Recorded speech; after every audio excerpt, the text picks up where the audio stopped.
tukwesiga mulokozi n'ekigambo ky'okyonna ebyokwe bye wasuubiza ebyava mu kamwa ko. Kwesiga kwe ayi Yesu n'obuyinza bwo bwonna.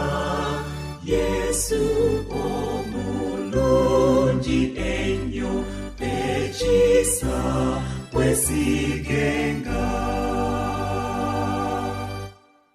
Kirungi okumwesiga Yesu yafa ku lwaffe olw'okumukkiriza ye n'abeemu musaayi gwe. Kwesiga kwe ayi Yesu n'obuyinza bwo bwonna. Yesu omulungi ennyo ekisa kwesigenga.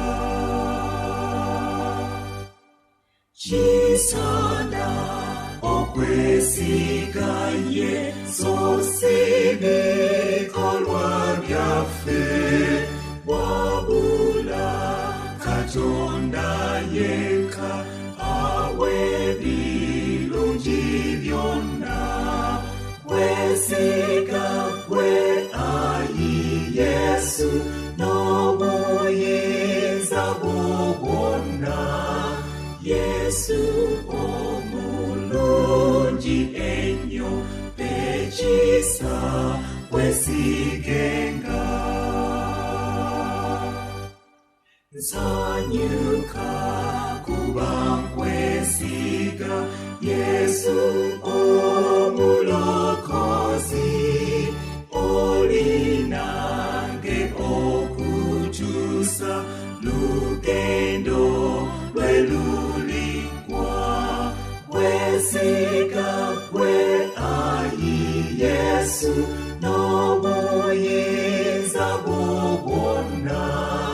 Yesu omulungi ennyo ekisa kwesigenga.